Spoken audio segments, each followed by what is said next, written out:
Welcome to the Reischauer Center for East Asian Studies here at SAIS Johns Hopkins University.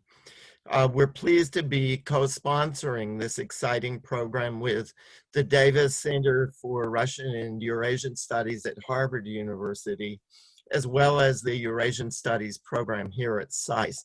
We have a distinguished group of scholars to speak to our central topic: the impact of COVID-19 on continuing processes of European-Eurasian integration. Our speakers today include Dr. Jacopo Pepe of SWP, the German Institute of International and Security Affairs, Ms. Yun Han, who's currently a doctoral candidate here at Johns Hopkins University SAIS, Dr. Nargis Casanova, who's a senior fellow at the Davis Center, Harvard University, and also Dr. Marcia Olive, who's professor of European and Eurasian Studies here at Johns Hopkins University SAIS. So it's welcome to everyone, and certainly I think we're going to have an exciting discussion today. Our point of departure for this webinar is recent developments in transcontinental relations across Asia, across Eurasia, intensifying just before the COVID shock and epitomized in China's BRI initiative. I wrote about some of these in my volume from Stanford University Press last year, entitled Supercontinent, the Logic of Eurasian Integration. I was arguing there three points. First of all, a Eurasian transformation is underway, flowing from China, which included and was driven by resource complementarities, including energy, first of all, geopolitical changes, particularly the collapse of the Soviet Union in the early 1990s, opening Central Asia to broader ties and limiting Russian control over transport routes and transcontinental relations more generally. Infrastructure certainly played an important part, driven by new financial resources such as the Asian Infrastructure Investment Bank, the expansion of the China Development Bank, and so on, that we know about in the last few years. And then finally, a logistical revolution, about which Dr. Pepe in particular has written, involving electronic clearance systems, computerized traffic management, robotic applications. The Internet of Things, of course, is leveraging that as well, so that logistical costs for ports, for rail, for different forms of transportation are rapidly declining across the continent. So big changes across Eurasia, and then finally with global implications, especially in an era when hyper-globalism, epitomized by Davos and so on, seems to have been in recent years declining. And of course, these things were even before COVID. So our question here really is, what kind of an effect do the momentous changes that we have seen, that our university, I'm happy to say our universities, both of them, have played such a key role in chronicling. What kind of implications will these have as we move to a new world? We all planned this, of course, even before the COVID began to evolve. Originally, thanks to Marcia's initiative, we had in mind a meeting in Iceland at the Council for European Studies in Reykjavik last June. And that would have been where this was presented. So it's not quite what we thought it would be, but we're delighted to have you, all of us, with us today. To start out, Dr. Pepe, you have spoken a lot about and thought a lot, I know, not only about Eurasian continentalism, but also about how COVID impacts on the Eurasian continent that we have today. I wondered if you could say just a word or two about that to begin with. Yeah, Dr. Calder, thank you very much for having me today and for taking the lead together with Marsha and the Davis Center to organize this event. This is an exciting topic, which, as you might know, I've been dealing with for a large part of my academic career. But for sure, COVID is including a new element, a new factor in Eurasian integration and transformation process. Let me start with the very first, very briefly remark. I do think that even in a post-COVID era, the Eurasian supercontinent, as you called it in your book, is and will remain the crucial playing field of the 21st century. And the question will be, this is going to be still a China-driven transformation, or are we going to experience also through COVID a diversification and multipolarization of players, even though China will remain a central player in it?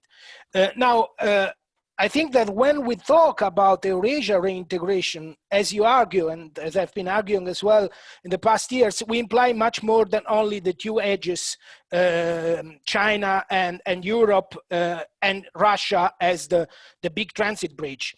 There are much more middle and small powers, which are now, including in the broader Caspian region and the Central Asian space, which are now, which need to be taken into account in this process. However, I do think that the triangle, the big triangle of the big three, remains quintessential in shaping the reintegration. How do you think all of this will be affected by COVID? Well, my sense is that the general trends won't change, but we will have a new dynamic, especially in the EU-Russia-China relation. And from my point of view, working from Germany, the role of Germany in all of this will be crucial in redefining relations both with Russia and China. And the new dynamic I'm talking about is basically a greater diversification and multipolarization of routes and corridors, which will increasingly include India and Southeast Asia from a European point of view, but even from a Russian point of view. My take is that the decoupling attempts from the United States are having impact also on the German view on its relation to China. And so while not decoupling from China in the way the US wants, they are looking for greater diversification across the continent. And so is the European Union doing. And do you think that because Germany has done so well in coping with COVID, that this means a larger profile for Germany? I mean, Germany is emerged after COVID once more as the unbearable and the driving force, both of European integration and of relations between the European Union and both Russia and China, which causes political stresses to Germany as well, because the German position toward both Russia and China has been evolving in the past years. Specifically, the relation to Russia has been worsening and deteriorating in a way that was unexpected until the Ukraine crisis. However, this deterioration has not come yet to a point of non-return. And so while the relation with Russia is going to be rebalanced and being more sober than in the past, it won't, in the long term, mean a complete break of relation. And this comes together with what COVID has been doing across Eurasia. And I think that COVID has been impacting both the bilateral Russia-German relation as well as the broader continent in basically three ways. The first thing is the very success of China. I mean, the fact that China has been more rapidly recovering, but at the same time has been keeping increasingly both in political, economic, and technological terms, both across Eurasia and in Europe, is leading to a rebalancing in the German and the Rebalancing Russian in vision the of China. sense that the others are combining to counter China. Is that right? Is that what you This think? is not what, I would not go that far in the short to mid-term, but I have been looking very carefully, not only at the German discussion on China and the Belt and Road, but most interesting on the Russia debate on China. And this is where we have experienced in the past months very cautious attempts to detach from the alignment with China. The decision of Russia to pivot to Asia and to China in 2014 was perceived by Moscow as a foreign policy sovereign decision, because for Russia is foreign policy sovereignty key. Now, COVID has shown that Russia's dependence on China has grown in a way that Russia has no choice anymore and no space of maneuvering. So they are interested in the pragmatically rebalanced relation with China, both in Asia and with single European countries. Are they really capable of doing that? You say that Chinese influence, after all, has risen so much. Does Russia really have many options in this world of COVID? This is the debate is going on in Russia right now. What my sense is that before COVID, this was only rhetoric, saying we have to diversify, but at the end of the day, they very much knew that they had no chance but stay with China.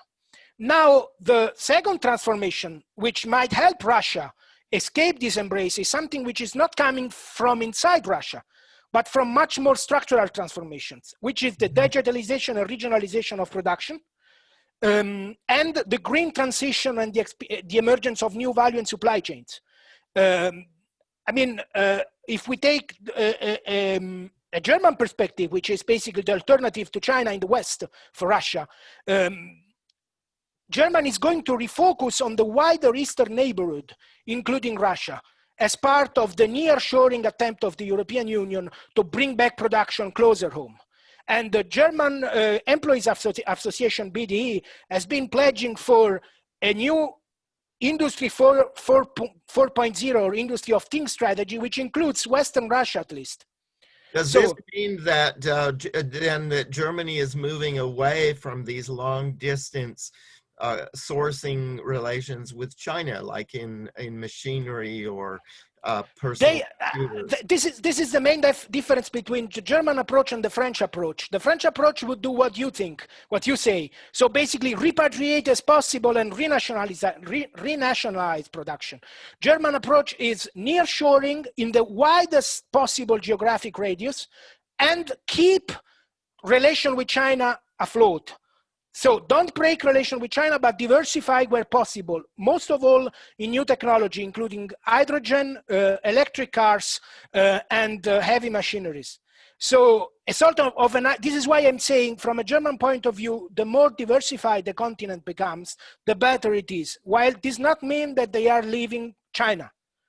I see. So more and more integration, but more diverse relationships building. Exactly. This is please consider this maybe a last word. The German government has launched for the first time Indo-Pacific political guidelines. Starting September 1st, the German federal government will work more intensely both with ASEAN and with other single Indo-Pacific countries, including India, on connectivity, industrial cooperation, digital and new energy infrastructure, both to interlink the region and the greater Indian Ocean with Europe. So does that also include Japan?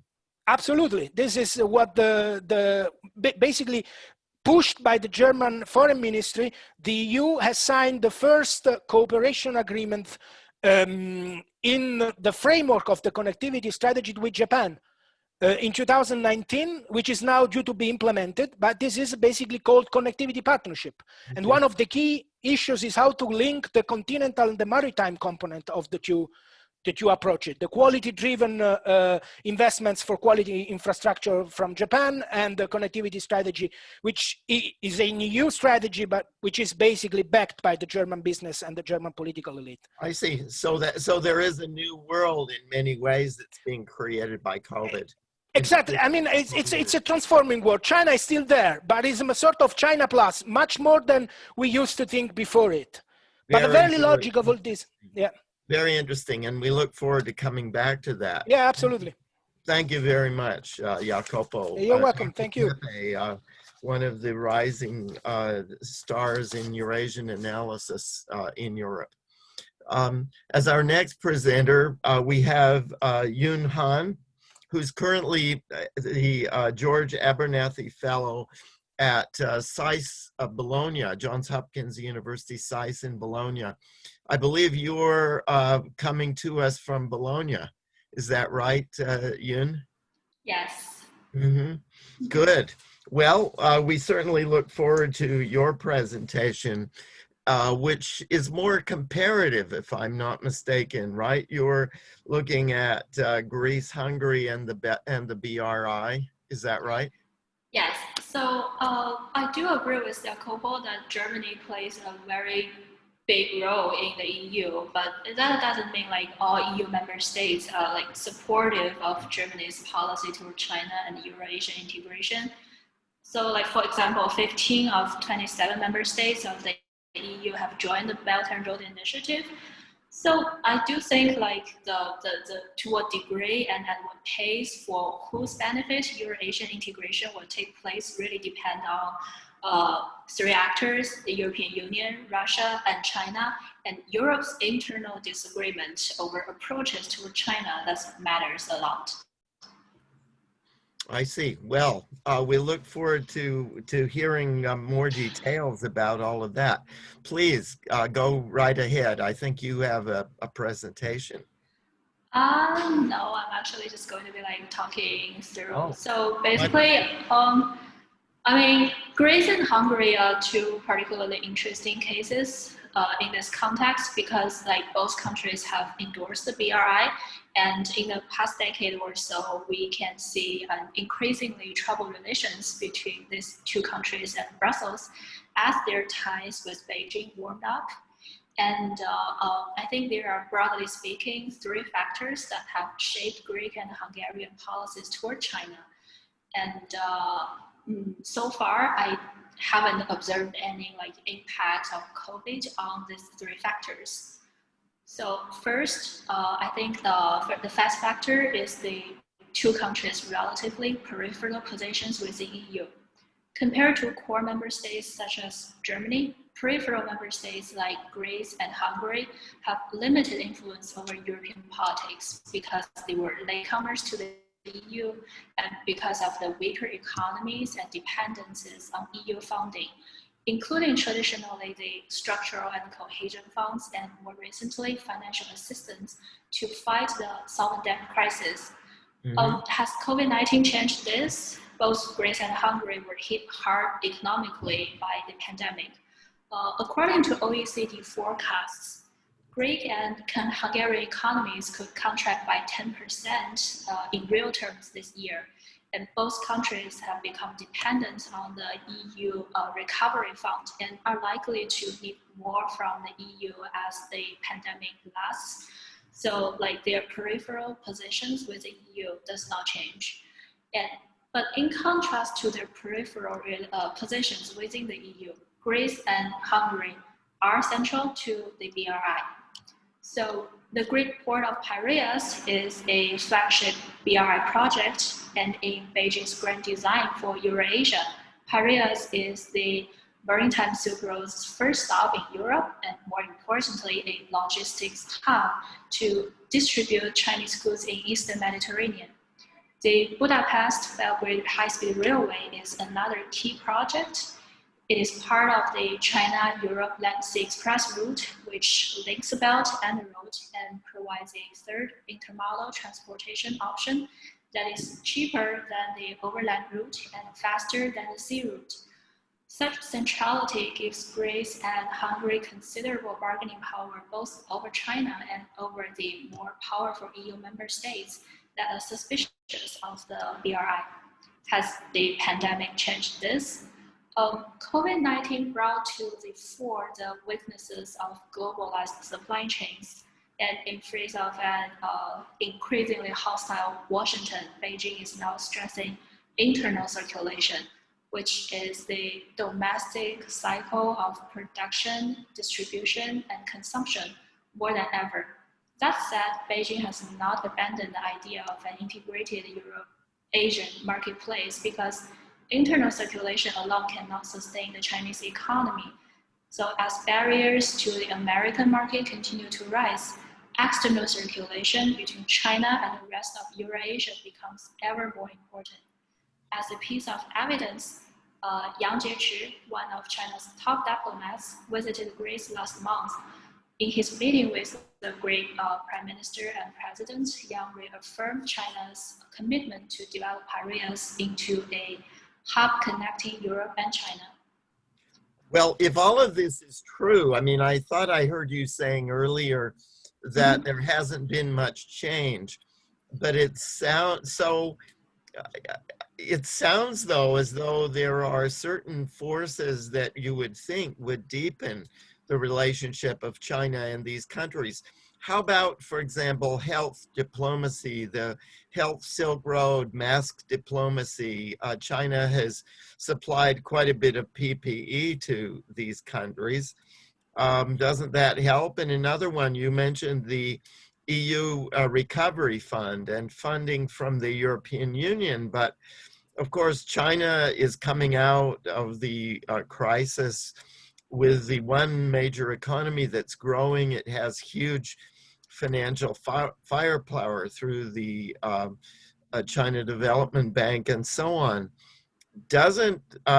Won't China's leverage with Greece and Hungary rise even higher as a result of this crisis? So first, China's health Silk Road, mass diplomacy, so far it's more a failure than a success because of it's like this very sensitive context, like the timing of the arrival of a successful Chinese example is kind of like a painful thing for like domestic politicians, like who has to deal with their like domestic audience who are unsatisfied with the government, and now you have like another government trying to remind you what you're supposed to do, what your failures are. And the thing about Greece and Hungary is both countries are not really that hugely affected by COVID in terms of like infection numbers. And in the case, especially in the case of Hungary, like Orban, who basically like dominates Hungary's China policy, actually was able to take this opportunity to further concentrate like power in his own hands, and this kind of leads to the in April, the Budapest Belgrade Railway was again awarded to Chinese firms, and that are partnering with Hungarian firms controlled by business people who are close to Orban. And in May, the Hungarian parliament even passed a law to classify the details of this project until like for 10 years, it's basically until the end of the construction. So these are like all possible kind of in the context of a even ever more powerful Hungarian prime minister because of COVID. So like that is like in one sense like the ties deepened between Hungary and China, but at the same time it really depends on this one person. Like I see. Well, that's a very interesting counterintuitive sort of view. We tend to think that the shadow of China is just rising and rising. And you're saying there are counter forces, the leverage that these countries have because of their peripheral location, and then certain domestic forces and resistance too. One last question.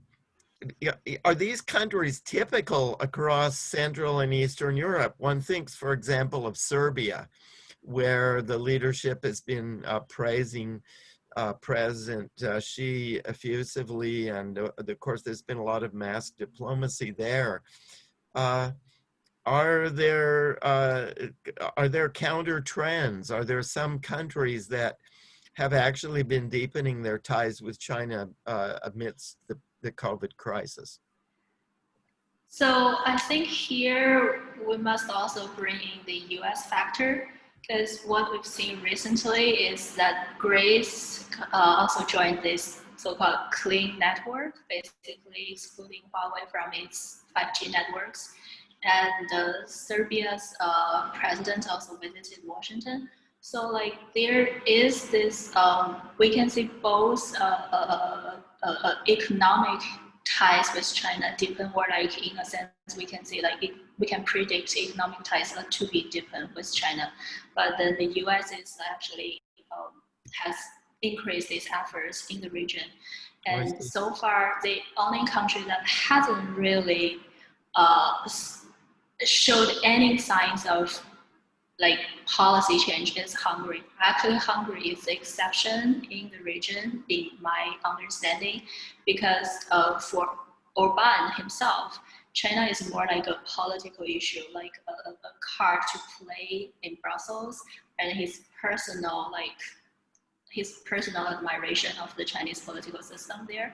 But for other Central European, Eastern, like Southern Eastern European countries in general, there's a more like now they are kind of in the middle of like security versus economics interests. Well, it sounds like actually there is a process of balancing, and maybe even like the diversification that Jacopo was also talking about.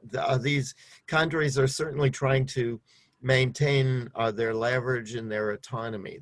That's very, very interesting. Thank you very much, Yun, for your presentation. As our next speaker, we have Dr. Nargis Casanova, who is a senior fellow, as I mentioned, with the Davis Center at Harvard University. Nargis, we're delighted to have you with us. You've done distinguished work. I know that you're the director of the Central Asian Studies Center at Kimep University in Almaty as well, in addition to your role at Harvard. And you worked, if I'm not mistaken, especially on EU connectivity with Central Asia. And we've heard from Jacopo about the European side of this, trying to diversify their ties away from overdependence on China. I wonder, how is that working out in Central Asia, or how do you see the connectivity relationship with Europe evolving in this era of COVID? Thank you very much, Professor Calder. And once again, thank you very much for the book. It was that you published, and thank you. It was an inspiration for our panel. That's for sure. So, well, you mentioned the periphery, and let me take you to Central Asia, which is the periphery of Europe. It is the periphery of China, and in this way, it's sort of central in this Eurasian connectivity scheme. And and when we talk about connectivity, of course, we talk about the hard physical infrastructure, so roads, railways, then pipelines, then telecommunication and fiber optic cables. But also we talk about the soft infrastructure, which is very important. And these are customs procedures, legislative frameworks, norms, standards, and so on. First I want to start by reminding the audience that actually the EU is not new to the Eurasian connectivity game. It started promoting Eurasian connectivity in the early 1990s when the Soviet Union collapsed and the EU was expanding. These are the events that you describe in the book. So in 1993, the EU launched the Transport Corridor Caucasus-Asia, Trasica program. There was another program to promote the energy infrastructure, InnoGate, that was launched in 1996. The goal of these programs was to help its eastern neighbors, including Central Asian countries, to connect better to European and world markets. So, probably not many people know about these programs, and the kind of a lot of money was spent, but the successes were not spectacular. Nevertheless, we cannot say that they were completely without results. And if we actually look at projects that were supported by TRASIC, we can see logistic centers in, for example, in Aktau seaport, Turkmenbashi or Navai in Uzbekistan, and these are all now projects that are developed under the BRI umbrella at the moment. So we can say that European TRASIC planted seeds for. If I might ask a question, in other words, you're saying much of the original infrastructure and the logistical advances came from the European side, and then later the BRI began to use those.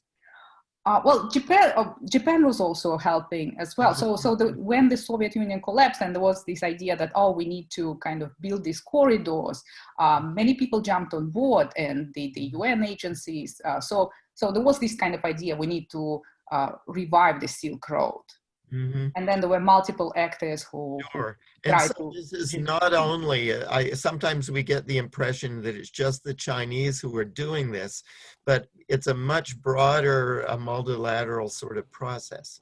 Oh yes, ADB played a great role with the CAREC project and so on. So these are many actors who kind of try to foster this connectivity, but of course it's China who did this really good push and reignited the connectivity, kind of fostering game. And now everybody else, sort of is interested and coming up with their own initiatives, including the EU, including Japan.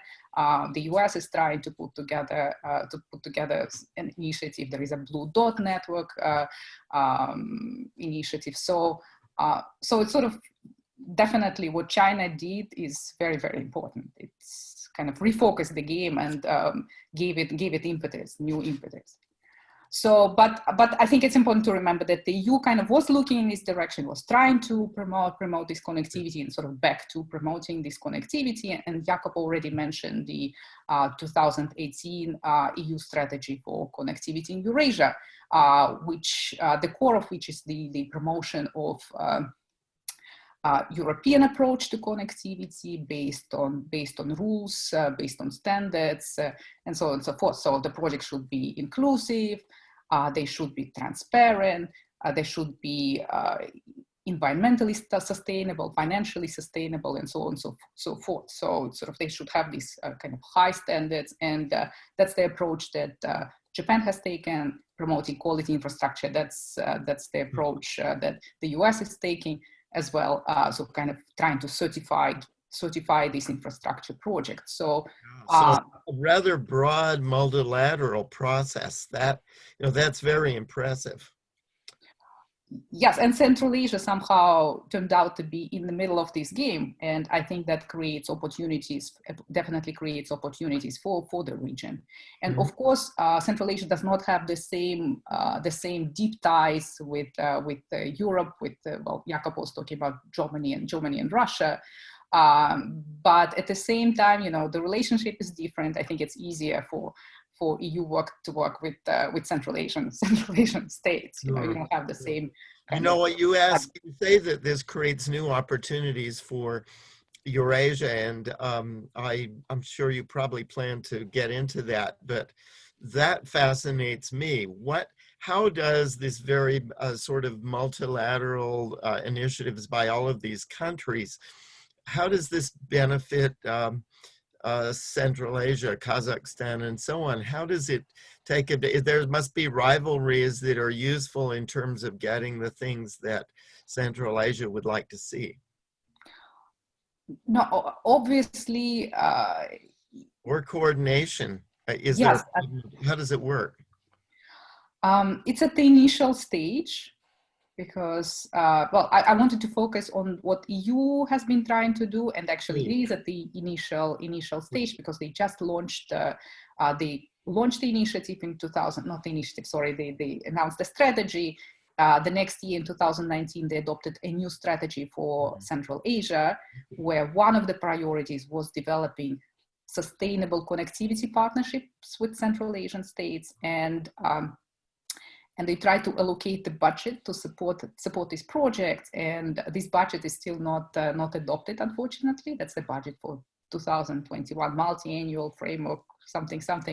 So and that's actually the result of the COVID. Yeah, so we do have a linkage to that. But anyways, the slowly but surely the EU, I think, is making progress, and it has been very careful at defining the priorities and, you know, in what areas to work in. Like green economy is an important area. Digital economy is another important area. And these are the areas where there is a lot of mutual interest. Mutual interest. There is a lot of interest in Central Asia to work with the EU, and the EU is ready to work with Central Asia. So we know that the EU is very slow in, you know, kind of rolling out things, but it has been, I think, it has done a lot of work to kind of to roll this out. They're preparing an EU Central Asia Economic Forum that will take place this year,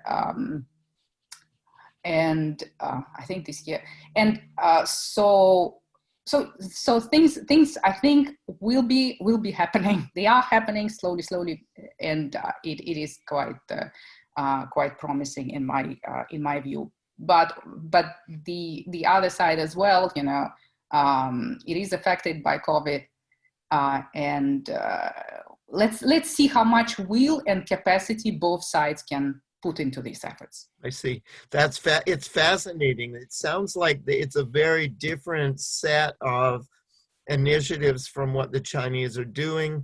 It's complementary. It speaks to environmental issues and digital issues that perhaps the Chinese are not really considering. It sounds like it's complementary in terms of the development of Central Asia to what the Chinese are doing. Is that basically how you do it? I wouldn't contrast it as much, because we see the Chinese government quite concerned also with the reputation of Chinese projects, and they do see the backlash in different countries, and they want to make their companies truly globally competitive. And the government, actually, the Chinese authorities have been trying to raise standards as well, and they were on board when the quality infrastructure standards were adopted by G20. So they are quite concerned with the, you know, environment and so on. So there are efforts there as well, but there is still some disconnect between, you know, who defines these norms and standards and regulations and so on. And in fact, the EU and China, they set up a sustainable connectivity partnership, something like that, platform in 2015, and they tried to do a project on sustainable railway transport connectivity in Eurasia. There was even terms of reference written and so on, but it's still not implemented. So I think that there is some kind of, you know, some misunderstandings and disagreements on how to define sustainability of projects and who makes the rules. Wow. Well, this is absolutely fascinating. What you have to say about the role, the enduring role, the continuing role of the European Union in Central Asia as it moves to the post-COVID world, and particularly in these areas like the green economy and digital and so on that others perhaps may be ignoring. Thank you so much, and I look forward to more of this in the discussion. Thank you. Can I add maybe one like 30-second comment? I think there are two strengths that the EU has. It knows how to create inclusive platforms and formats, Well, in Central Asia, it has been working with, with the governments, of course, but also with the civil societies, so it's kind of well positioned. It has the skills of kind of creating these multi-stakeholder arrangements, which are important for improving governance, and it's very good at building partnerships. So Jacopo mentioned the partnership with Japan that I think is very promising. It also has been working with the OECD, and it funded a project for Central Asia. Investment and competitiveness in Central Asia project. OECD managed to get all five governments on board, and there they kind of genuinely discussed legislative kind of frameworks for investments, both foreign, domestic, and so on. So it's kind of, there is a lot of granular work going on. Well, this is fascinating. Thank you so much for your presentation. Thank you. As our next speaker, we have Dr. Marcia McGraw-Olive, who currently teaches here at SAIS, Johns Hopkins, in European and Eurasian Studies. And she had a long and distinguished career with the World Bank and has been with us since 2015. She was country manager for Tajikistan, a member of the Central Asian management team. And so she has a lot of experience in Central Asia, as well as I think in Eastern Europe as well. So, and also I think you served as a senior vice president of the Eurasia Foundation, is that right? Yes. Good. Well, Marcia, welcome, and we're delighted that you're able to speak for us, and thank you for your role in initiating this. Thank you, Professor Calder, and it's good that we could finally see each other here, if not in Iceland. Yeah, it would have been nicer in Iceland, but yes. Yeah, it's good to see you at last. Afterwards. Yeah. First, I think I'd like to start with the question of why does it matter that Central Asia becomes central to economic activity in Eurasia? Why should we care? It's absolutely important because peace, prosperity, and stability in this region is a global public good. Geographically, it is on the north, south, east, west axis of the continent. Economically, it has a young, dynamic population and vital natural resources. And historically, it has this tradition of scientific and cultural inquiry, which is not often thought of today, but this was based on a network of great cities and trading connections. So I think today, and I think we heard this from both Jacopo and Nargis, that the diversification of the continent to include Central Asia as a heart of this connectivity should be of concern to policymakers. So after decades of disconnect, finally, the newly independent states became reconnected through the trade routes, as you describe in your book. And infrastructure investments, not just by multilateral organizations and BRI, but national governments as well, have contributed to knitting these trading routes together, and Kazakhstan becoming what I call the king of connectivity in the transport sense. But then COVID-19 hit that logic of Eurasian integration like a lightning bolt. In addition to a terrible health crisis, the 5 countries of Central Asia were hit with a 1-2 economic punch. One was that global demand fell for their primary exports, which were oil, gas, minerals, and migrant labor. Millions of workers came home to no jobs. And secondly, local production suffered from downturns in key trading partners, which are Russia, China, and the European Union. But despite that shock, I subscribe to the view that COVID will reshape and not replace globalization. The potential for a supercontinent, as you described it, remains valid over the longer term due to geographic coherence, resource endowments, and market complementarities. So my answer, put directly to the governments of Central Asia, is yes, you can be central to cross-continental trade if you act strategically. And by strategic, I have 3 main ideas. One is to never waste a crisis, find upsides in the recovery. Second is to position the region to become a destination for foreign direct investment, not just a transit zone. And third, to rise above the geopolitical fray and demonstrate more regional policy coordination. If I could just take those three very quickly. First, the upsides in the crisis. Of course, they have to control the virus, and many of the governments aren't admitting that there's a second wave now raging. So they need a forceful response. But since we're talking post-COVID here, I want to start with what can we learn from this crisis? What has happened? What has it exposed? It's exposed the three main weaknesses of Central Asia. One is that connectivity, which was already poor, got worse due to border disruptions. Second, the narrow dependence on commodities accentuated the economic downturn as global prices collapsed. And third, foreign direct investment, which the region desperately needs both for recovery and growth, has dried up. One impact of the crisis, OECD is predicting that this year, 30% decline in foreign direct investment. Now, one upside from the crisis could be the redirection of supply chains from China by Western investors. Now, Jacopo was talking about Germany's interest in this diversification. The Wall Street Journal reported the other day that while it's expected to be costly, about $1 trillion over 5 years, there is a desire of Western investors to move out of China to diversify so they're not all invested in, and they're over-invested in China. Now, Central Asia could benefit from foreign direct investment from any location, but I think the Western dimension is particularly important if it wants to avoid dependency on China and Russia. Now, my second point about to position the region. It was not much of a magnet for foreign direct investment before the crisis. And compared to Asia, regions like Southeast Asia, the trade among these countries was absolutely paltry. Now, there are good reasons for that. The topography is difficult. Infrastructure, though it's improving, is still poor.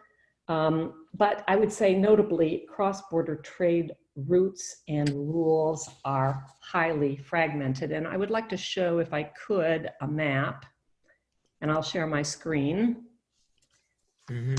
Here we see a map that I have taken from a very good report by Nathan Hudson. This is from the Chinese Academy of Sciences. This is the way, if you're a shipper, you have to decide how you're going to get from what point to what point. And it really matters whether you're going by road or rail, what the nature of your product is, if it's high value, if it's heavy, and you're competing versus rail or road if you're going across land. Here we see three routes the way the Chinese view it. You see the northern route goes through Russia into Europe via Belarus.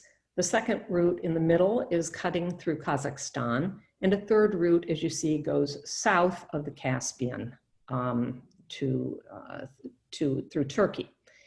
But now let's take a look at this map, which came from the World Bank. It shows another set of possibilities. The northern route is not as evident, but as you go through Central Asia, you can cut across the Caspian. And this is where Kazakhstan is well positioned. If the route is going to go through Kazakhstan, those southern routes avoid Russia.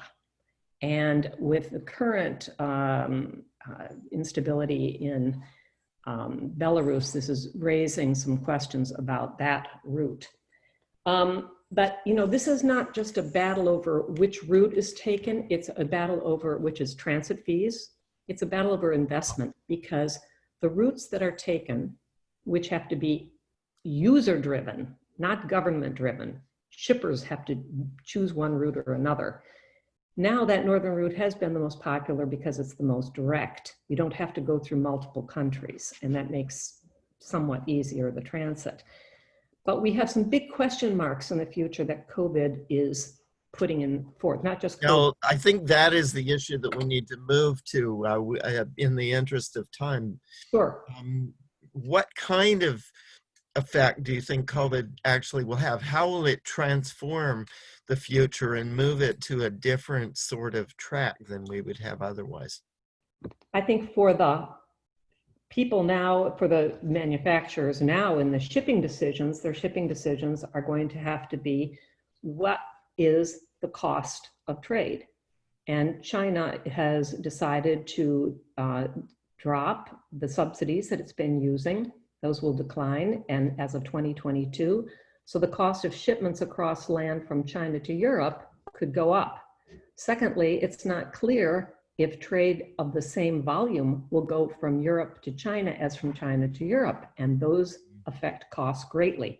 So there is a question mark over whether this transcontinental trade in the near term is going to be as robust. And I think the second thing that one has to consider is that if you're sitting in Central Asia, you have to remember, if you want goods to come through your area, you have to be a more desirable location. And as I said, COVID has changed the desirability of the location because of many disruptions. Okay. Yeah, that's one thing that I would really imagine would be a problem for them. We haven't talked about the energy transition, but from hydrocarbons to green energy, it would just seem to me on the face of it that that is going to create major new problems for Central Asia. And maybe China is the one potential market that they have. And that could be an attraction of foreign direct investment from China, which leads in solar panels. Uzbekistan is now looking at initiating some larger solar projects. But hydro, renewable energy, is one of the greatest resources of Central Asia. Now, you mentioned earlier multilateral. I have to say that the opportunities for multilateral investment are huge. And so it isn't just a BRI issue. In fact, BRI projects often are co-financed by major, like the ADB and the World Bank. Mm-hmm. And the World Bank is also and all these multilateral banks include the Chinese and the Russians on their boards. So, you know, in many ways, it would be the perfect framework for Central Asia to move forward. I argue, however, that the Central Asians have agency themselves, and they need to take more of the action now by reducing the barriers. Nargis mentioned that there's hard infrastructure and soft infrastructure. And one of the key issues for the Central Asians is to lower those barriers by making it easier to cross borders. For example, unnecessary paperwork, stopping trucks, transferring trucks at borders. These things have to change if Central Asia wants to become central. Do you see that as happening? You talked earlier about how the crisis is causing borders to go up, and of course, travel throughout the world is being cut way back because of COVID. Do you think deregulation is in the cards for Central Asia in this kind of a world? Well, here again, don't waste a good crisis. And one of the things they did initially, they put in export bans for food. All of the countries did, except for Uzbekistan.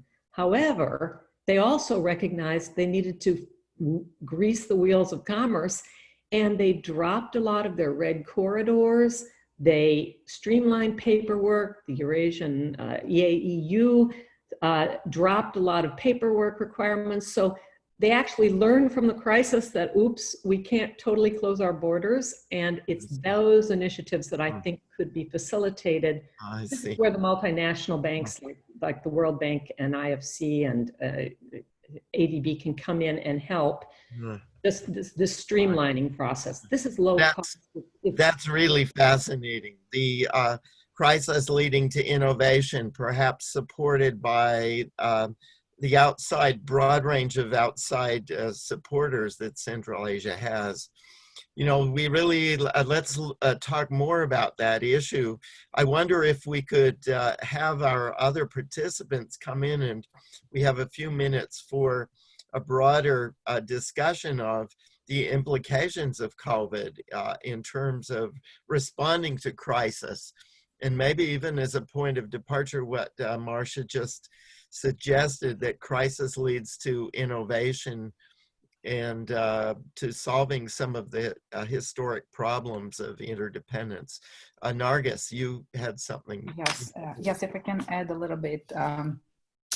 Well, one upside that might happen that as a result of the COVID is that Central Asian states are getting more interested in intra-regional trade and building regional supply chains, because they understand that the global supply chains are can be disrupted and all that. So it's very embryonic at the moment, but we do see Kazakh officials talking about it. We see Uzbek officials talking about it. So these are the two kind of bigger economies in the regions, and Central Asia is a very poorly kind of intra-regionally connected. Sure.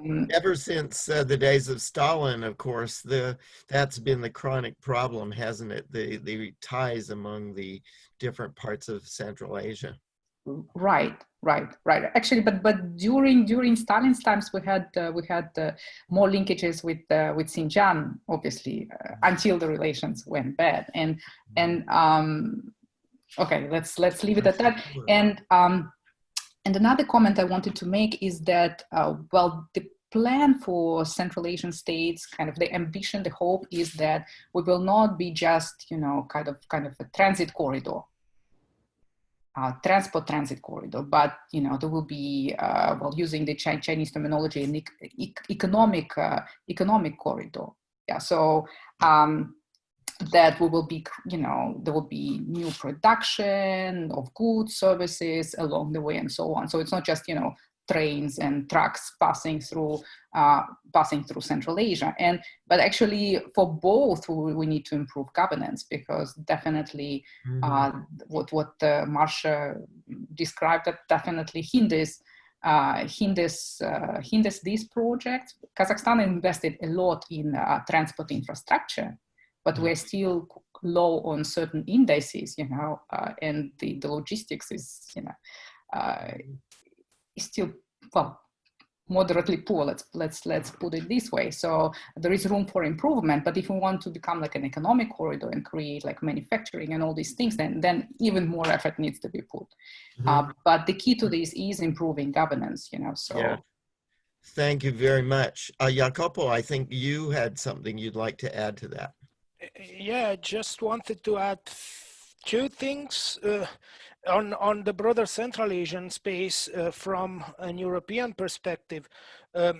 First, I do agree with both Marcia and Nargis that this is not only a transcontinental development, this is a much more intra-regional development, which will be crucial for Central Asia to integrate in a sustainable way into continental value and supply chains.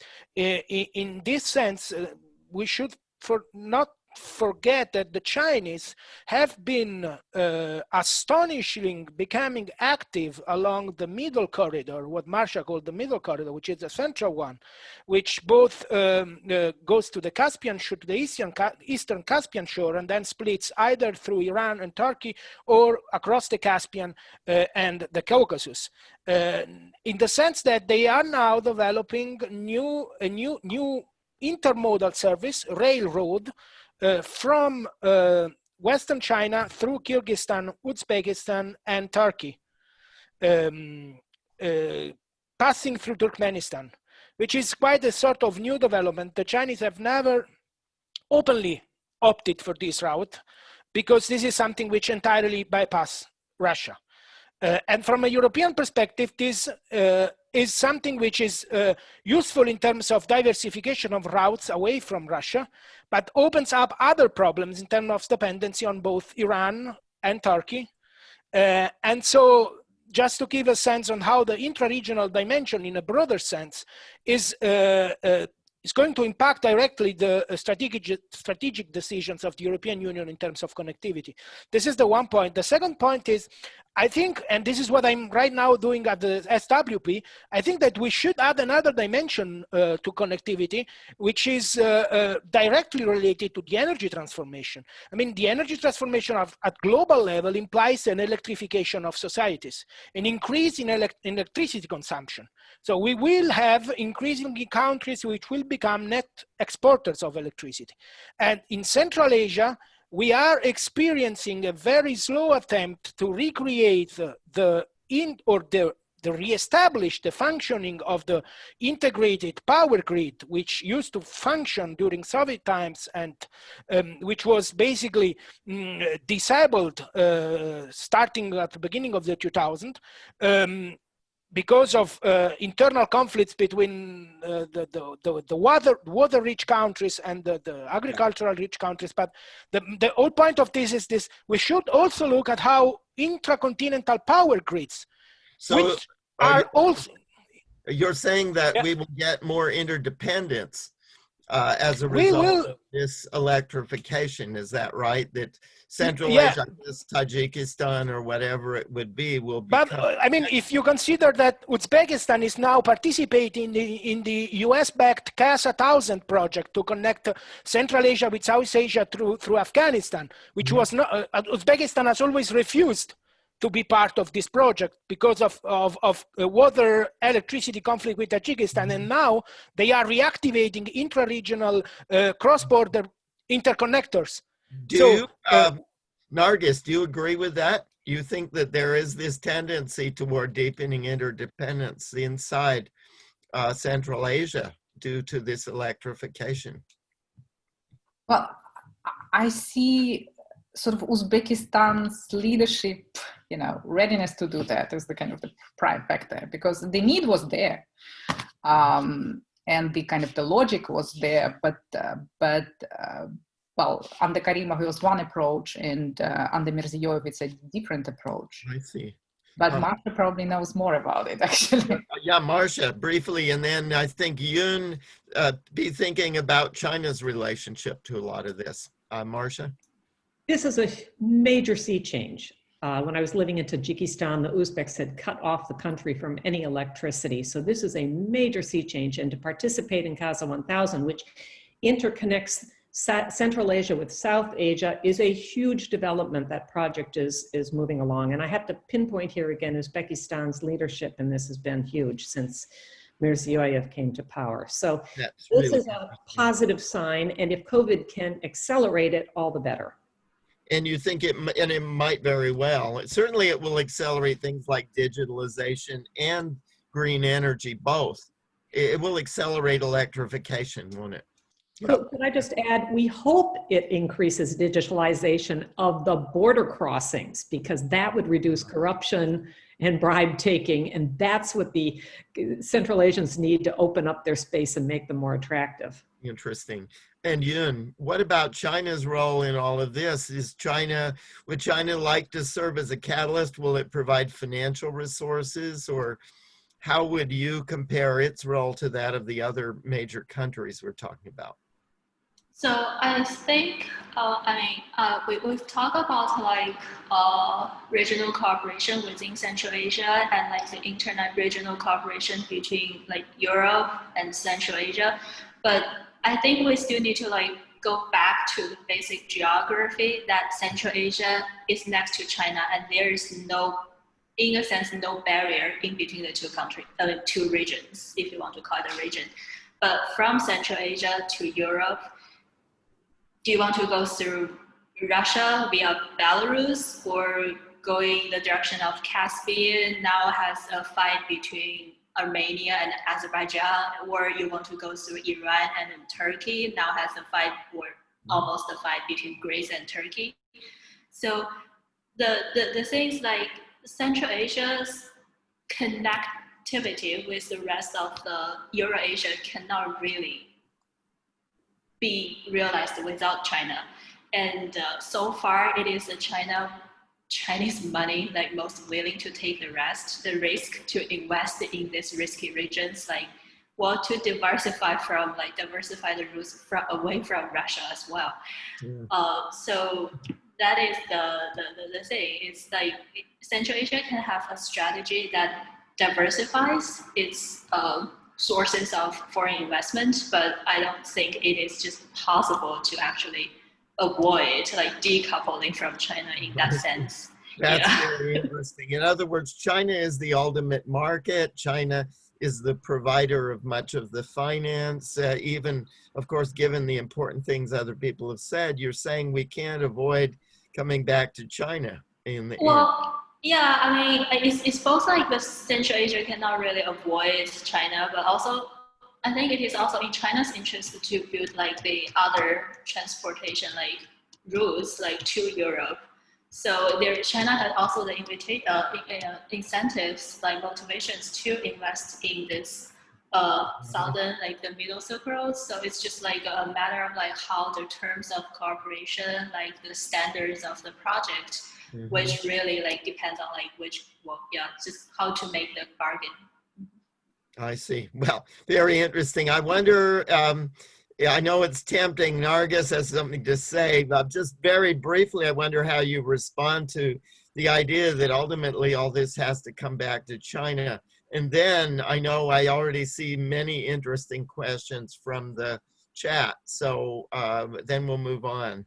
Nargis. Well, I think I mentioned already China is incredibly important for these schemes, both as an investor and as a visionary, but also as an inspiration to others to do something about it.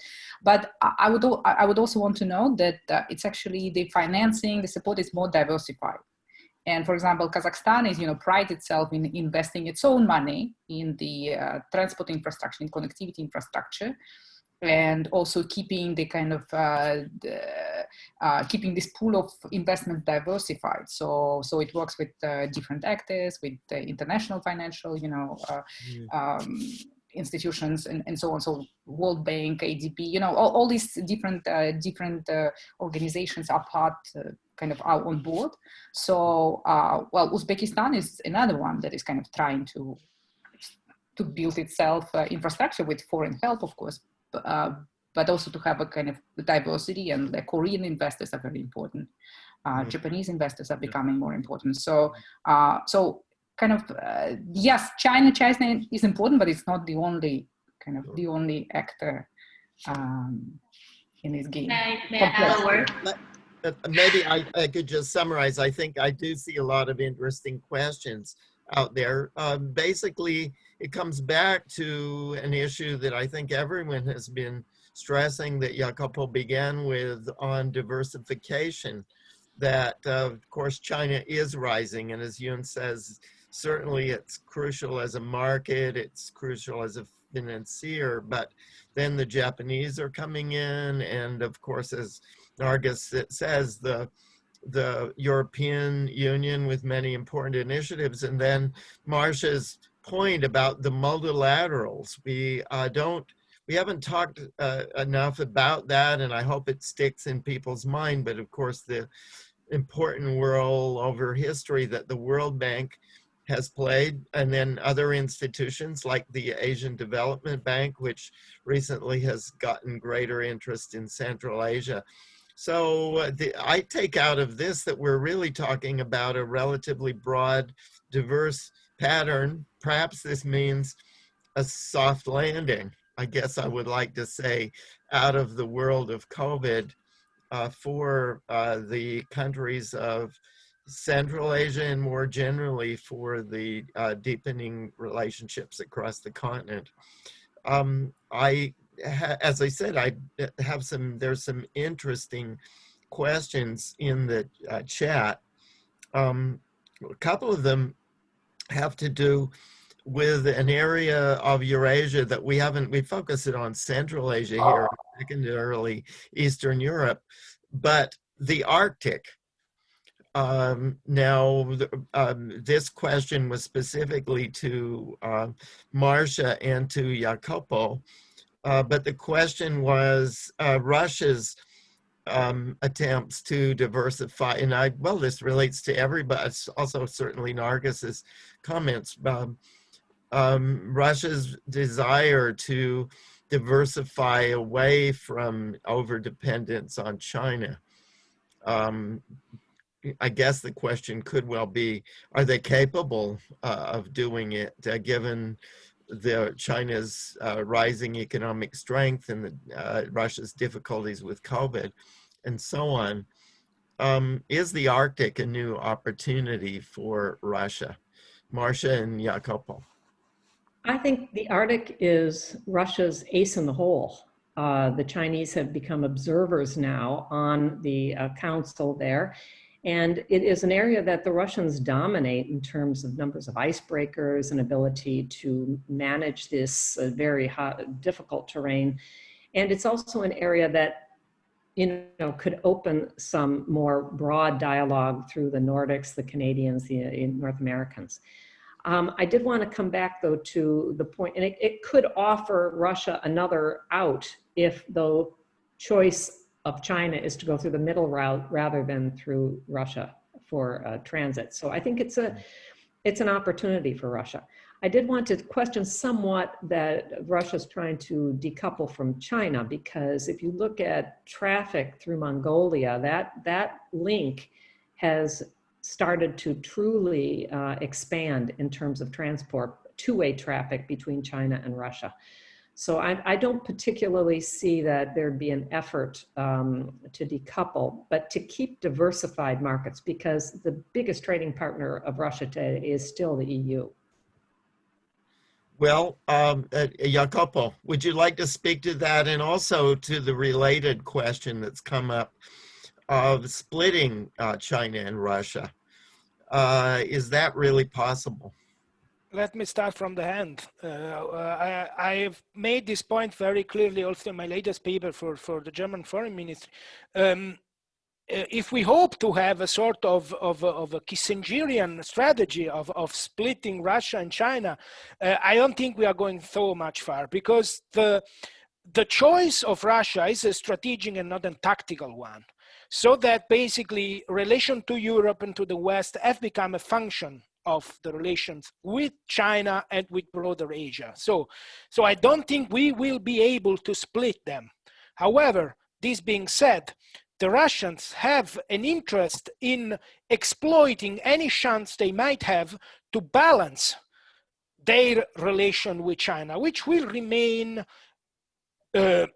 paramount, but they will try to make this less exclusive. If they can make it is another issue, and this is where I think we should mention the Arctic route. I mean, this is a huge asset the Russians might have, and this is something which Putin has been working on very actively in the past years. This includes both the Arctic route for energy project, bringing LNG gas to Asia other than China, and using the northern transportation route as an alternative to both the southern maritime sea lines through Suez Suez, Hormuz, and Malacca, as well as through the middle corridor, so through the continental Eurasian landmass. The problem is here that the Arctic route in terms of transportation is only a transit route, which would be fine for Russia's collecting transit fees, but there are no north-south connections between the Arctic route and the Russia production centers. So we might have for Russia the same problem as the Central Asians are having across the middle route. So basically becoming only a transit space. This being said, as Marcia already mentioned, the Arctic route is indeed the one, if not the only big strategic card the Russians can play vis-a-vis China and vis-a-vis Europe, and with which they basically can attract other Asian powers. And first I think about is Japan. And maybe very short, 30 seconds on this, since you are the just Japan. Very briefly, we have. I think that we should very carefully look at how the Japan-Russia politics will emerge after Shinzo Abe, and how the legacy of Shinzo Abe Russia policy will be developed by the successor. This will be crucial for both countries. Yeah, thank you very much. We have several interesting questions. There's one to Professor Casanova relating to Central Asia. Of course, I'm sure she has interesting views on this Russia-China rivalry, because it's also played out very much in Central Asia, and the Russian energy projects, of course, have implications for the importance of Central Asia as well. There's a bit of a rivalry there. But so that question, but also the internal question within Central Asia of the connectivity strategy and the realities that exist in Central Asia. Of course, the European Union is trying to promote better governance standards and so on. And the question really is how the pandemic is affecting that. Is it making it more difficult to get better governance and transparency on connectivity and so on in Central Asia? How is COVID affecting the applicability of some of these objectives the European Union is trying to achieve? Yes, well, great question. On Russia, China, basically, we see that there isn't much trust between the two. So yes, yes, they work together, and there is a lot of political expediency in working together and making a joint front and all that. But Russians don't trust Chinese, and the other way around. And you can see that Russian kind of approach has been, not now, I don't think it's a recent phenomenon. It's kind of to dilute a little bit this kind of China's dominance in different formats. We saw it with the Shanghai Cooperation Organization, where it was Russia that was pushing for the entrance of India and Pakistan, into the SCO, kind of to reduce the kind of the domineering position of China in the organization. We see it in this Greater Eurasia, well, I don't know how to call it initiative or what, that Putin was kind of trying to promote, where you would include EU, you would include ASEAN, so there would be a big transcontinental connectivity where Russia plays this kind of central role. So it understands that it cannot confront China, and by spoiling relations with the West, it definitely weakened its own cards vis-a-vis China. And with Navalny case, it's the kind of the latest in the, Belarus is another one where, kind of it's really, these are things that are hindering these relations. So you have that. They are not happy with what China is doing in the region, in a sense that they don't want China to dominate in the region. They don't like the growing security cooperation between China and Central Asian states. But there isn't much they can do at the moment. So energy, you mentioned energy competition. Well, Jacopo is much more an expert on that, but kind of they haven't been playing their cards very well, but now they're actually trying to use the weak Turkmen position and vis-a-vis China, and they re-entered the Turkmen gas market. So it's a very complex game. They do kind of small steps, but definitely China has bigger resources, and in a way it has more gravitas in the eyes of the of Central Asian governments, because of Russian behavior in the international stage and Chinese behavior on the international stage. There are differences. So governance, COVID and governance. COVID on the one hand makes things more difficult, obviously, because it's like a big fire, and you need to put it down, and you spend your resources on that, and your resources are dwindling. And but on the other hand, it creates certain opportunities because it exposed kind of the negative side of governance so much that it's clear why the public health sector didn't work, why governments couldn't do what they were supposed to do in times of crisis. So where does the money go? And there is less money now, so that will that creates more incentives for making projects more transparent. So then they need to pacify these protest sentiments in the public. It is a window of opportunity in a way, because it is a crisis, and crisis creates opportunities. Whether we can use this opportunity or not, it's another question. But I think we need to get help wherever we can, and EU is one partner. Thank you. I don't know, do you have any thoughts on some of these issues that we're discussing? I agree with the other panelists. It is just impossible. that is just not an option. To decouple for Beijing, for Moscow, there's just like to decouple from each other. It's just like not one of the options. But these two countries are certainly not friends, and they do not really consider each other friends. It's just like an alliance, like, well, in a sense, anti-American alliance. But there are also like a deep like energy complementarities and like strategic interests in the region, but also competition. So it's just like a pragmatic like. Another thing I just want to make a comment on Chinese foreign policy in general is this tendency to really invest all the resources on a single political leader of one regime instead of like really trying to diversify it or like really doing like to try to connect with the parliamentary system, other alternative parties, the oppositions. Like China has invested everything with Russia. I mean, basically on Putin, and if anything happens, then things are so unpredictable. Like China has invested everything basically on urban, and then if something happens, then Sino-Hungarian relations is unpredictable, basically. So this is something also to watch. We had an interesting, we've been talking a lot about Sino-Russian rivalry and so on, and obviously the effect of COVID on connectivity across the region. There was an interesting question that came in, and I stress none of us here are doctors, or we're not speaking to the public health issue, but the question is how the vaccine, the new Russian vaccine, of course, has been announced.